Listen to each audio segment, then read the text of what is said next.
Hi everyone, welcome to BookCourt. There are a couple seats up front if anyone wants to occupy them. We are so pleased to host the launch party of Paul Barrett's Glock, The Rise of America's Gun.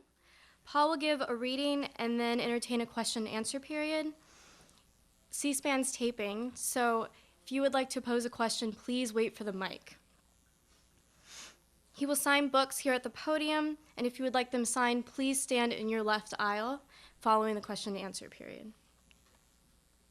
Based on 15 years of research, Glock is the riveting story of Gaston Glock, a self-taught firearm designer who produced an innovative pistol for the Austrian military and the invention's rise to the top of the gun manufacturing hierarchy.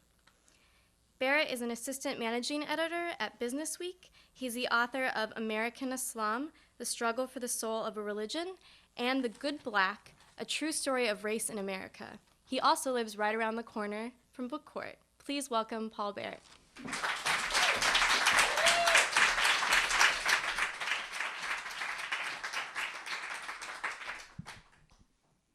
Thank you very much for that lovely introduction. I am extremely pleased to be here for a number of reasons, all these wonderful people, friends, family, and to be in the neighborhood just makes it all the more enjoyable. Before I get going, for the benefit of your neighbors, you'll turn your cell phones off and all of our handguns are unloaded and safely secured. Okay. Let's begin with Gaston Glock, the gentleman who Miriam mentioned in the introduction. After 30 years in manufacturing, Gaston Glock's industriousness had yielded a respectable social station and a comfortable life without elevating him to the higher ranks of Austrian commerce. Still, he dreamed big. Glock, the son of an Austrian railroad worker, managed an inconspicuous car radiator factory outside Vienna. In the garage next to his home, in suburban Deutschwagram, he operated a side business with his wife, Helga. Using a second-hand metal press made in Russia, they produced a modest volume of brass fittings for doors and windows. The metal shop expanded over time to make steel blades, the durability and reasonable price of which so impressed Austria's Ministry of Defense that Glock obtained a contract to supply field knives and bayonets to the Austrian army. The military work led to contacts at the ministry, where Glock became an occasional visitor, his eyes and ears open for new opportunity.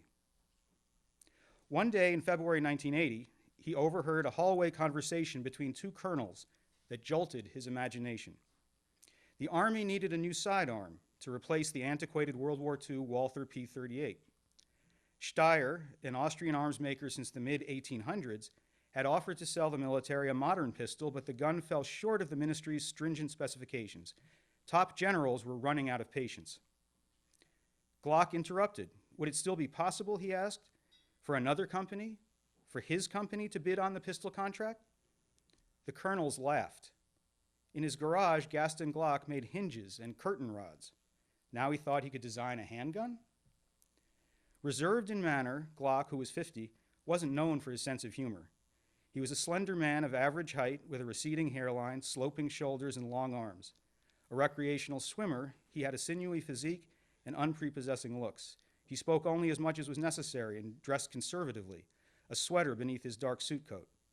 Glock had graduated from a technical institute and received training in mechanical engineering. He worked his way up in manufacturing from an entry-level position with a company that made drills. Designing firearms was something far beyond his experience. Glock asked the colonels to describe the Army's requirements for a new handgun. Mr. Glock, in his credulousness, said it shouldn't be difficult to make such an item, according to a later official company account. Or, as Gaston Glock himself put it, that I knew nothing was my advantage. Asked years later about his familiarity with weapons in 1980, he admitted it was slight. I had very little training, he said. I was just a few days in the camps of the German army. Born in 1929 in Vienna, Glock was conscripted by the Wehrmacht as a teenager. I was very young in those days, 15, 16 years old, but we had to undergo some sort of military training, he said. This instruction took place in 1944 and 1945, he explained, with a notable lack of precision. How long had he served? Only 2-3 days, that is all. His attempt to play down his connection to the Wehrmacht was unsurprising, if hardly admirable. Many Austrians of his generation and the one that preceded it did the same thing. More relevant to Glock's role as an arms designer was his assertion that his firearms background was exceedingly limited. "I saw rifle, pistol, hand grenade," he said. "I was getting acquainted. When you pull a trigger, it makes boom." Gaston Glock was essentially a genius general contractor, a brilliant project manager. When he saw this opportunity to design a new gun for the Austrian military, he gathered together the leading handgun experts of his day, and he basically said to them, "Tell me what you want in a perfect handgun, starting from scratch." These experts, one of whom conveniently was the head of procurement for the Austrian army, who later went to work for Gaston Glock in a pattern that would repeat itself many times over the years, told him that there were several crucial characteristics for a new pistol in the early 1980s. It had to be very light, it had to be very durable, and it had to have a very large ammunition capacity. Glock took these characteristics and applied two manufacturing concepts to them.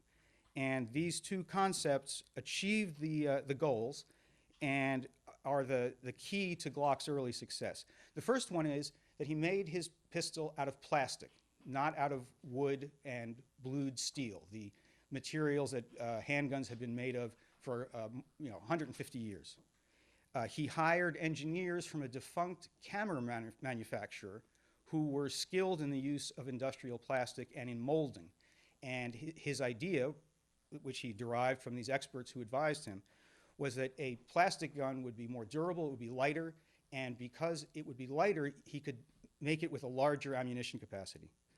The second design concept was the absence of a factory. For generations and generations, new handguns would be designed to fit the tooling that already existed in factories that were already operating. Glock designed a gun without a factory and then made the factory fit the gun. He used only the most modern computer-controlled tool machines and built a factory that was exceedingly efficient, allowing him to have huge profit margins right from the start. Apart from engineering, Glock was a man who was in the right place at the right time. Timing was crucial to his success.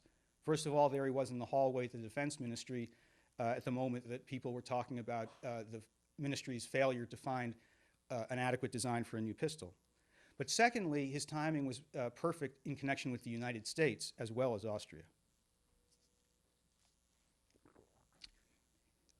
Unbeknownst to Glock at the time that he started work on the pistol, police departments all across the United States in the mid-1980s were experiencing sharply rising crime rates, and in particular, increasing gun violence related to trafficking of crack cocaine. It became almost conventional wisdom in 1985, 1986, in cities like New York, Los Angeles, Chicago, Miami, that the police were outgunned, that the bad guys had more powerful weapons than the good guys. The cops were using Smith & Wesson 5 or 6 round revolvers of the sort that they had used for 75 or 80 years. And they felt now they needed something new. And here came Gaston Glock with the pistol of the future. In Jacksonville, Florida, a young officer in 1986 was given the assignment to determine which gun should replace the Smith & Wesson that the sheriff's office had used for generations. His name was Lieutenant John Rutherford, and let me tell you a little bit about the process by which he chose this new gun. Gun manufacturers from all over the world sent the sheriff's office their latest models, a dozen in all. Rutherford and a brain trust of fellow officers with firearm experience gathered to examine the candidate guns. "We're taking these guns out and looking at them," Rutherford recalled. "Ooh, Beretta 92F, isn't that pretty? Sig Sauer, you know everybody loves Sig. Then I pull out this black box and pop the thing open, and here's this Glock. I'm like, what the heck is this? I'm tapping it on the table. It's plastic. What the hell?" and there's no hammer on this thing. I literally said, we don't want any crap like this, and I slung it over on the couch